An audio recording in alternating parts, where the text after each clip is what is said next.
akkam jirtu fayyaa keessanii nagaa keessanii nageenyi faraarri waaqayyoo isiniif haa baay'atu lafuma jirtanitti daawwattoota keenya yaa waan jidduu kana miidiyaa irratti deddeemaa jiru anuma argaa jirtanidha waan boolee arraabsaa irratti ta'ee wayin immoo lammi kuraa irratti ta'ee baay'ee hunduma keenya nu boochisee bira darbedha ijoollee fakkeenya ijoollee kiyyaa sirrii fudhataa jira ijoollee keenya kana odoo waamnee koottaa karameellaa isinii binna jennee odoo koottaa waan tokko isinii goona jennee dhufaniitu manuma dhufu ijoolleen gowwootaa garraamutaa waan tokko ofirraa dhorkuun danda'anii kanaaf iyyuu jechuudha bara kana keessaa bara jabinni gara jabinnitti baay'atee nama kamittuu murteessuun hin danda'amu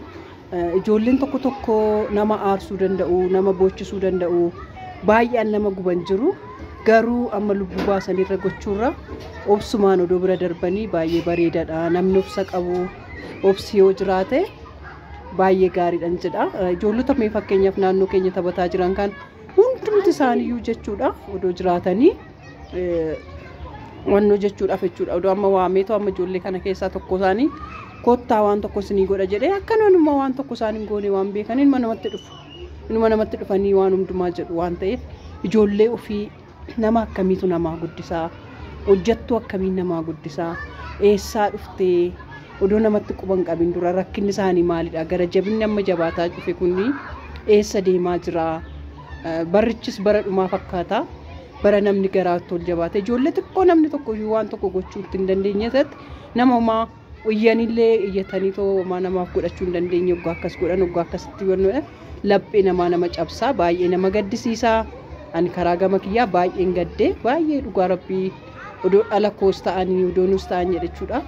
mee barii dhungattee nagaan naaf ooli jettee biraa deemte gaafa si jalaa reenfa fudhadhu koottu too reenfa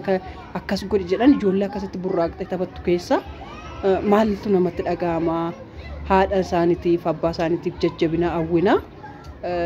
kanuman jechuu barbaade dhugaa rabbii viidiyoo baay'ee hojjedha jedhee garuu hojjechuu hin dandeenye baay'ee nama gaddisiisaa laphee nama cabsaa hundu keessaniyyuu ijoollee saniifis waaqayyo jajjabina haa kennu ijoollee keenyas haa eeggannu haa ilaallu namatti kenninu nama nuu guddisan nama nuun jedhan naannoo ofiitti soggaa gadhiisan akkam jiru eenyudha ijoollee akkamii faana taphatu nama akkamii faana oolu jedhanii gaafachuun baay'ee gaariidha amma mucaan kolaa lolumaa gadi joorti bar ilma joorti garuu maal akka taatu hin beektu maal akka ishiitti dhufu hin beektu jechuudha akkasitti yeroo hunda akkasitti ijoollee faana dhaabbatanii ijoollee qabachuun ijoollee ofii ofitti qabuun baay'ee gaariidha keessattuu warri mana akkas keessa jiraatan naannoo tokko keessa jiraatan annumti naannoo ofitti illee kireeffate nama akkamiiti jedhanii hubachuun barbaachisaadha ogaa manaa deemanis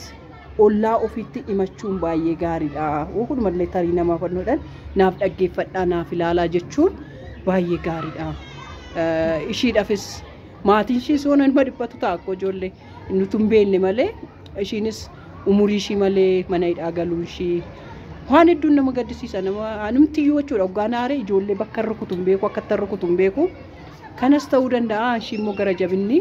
ishii tokko billaadhaan qaltee ishii tokko funyoodhaan udhuushiiti kana ka maaliif akka ishiin akkas gootee ishii fi rabbi qofatu beeka amma adda baafamee kanadha jedhamutti sammuun illee haa dhukkubu rakkina biraallee haa qabaattu maal akka taatellee hin beekamu kanaaf iyyuu jechuudha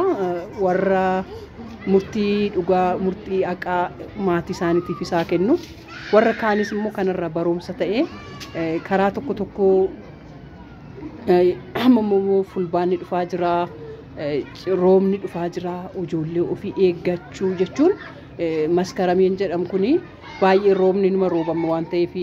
mana barumsaa keessatti bakka adda addaatti ijoollee ofii xiyyeeffannoodhaan eeguu ijoollee ofii ilaaluun baay'ee bareedaadhaan jedha nagaan keessan siniif haa baay'atu nagaan oolaa nagaan tura galatooma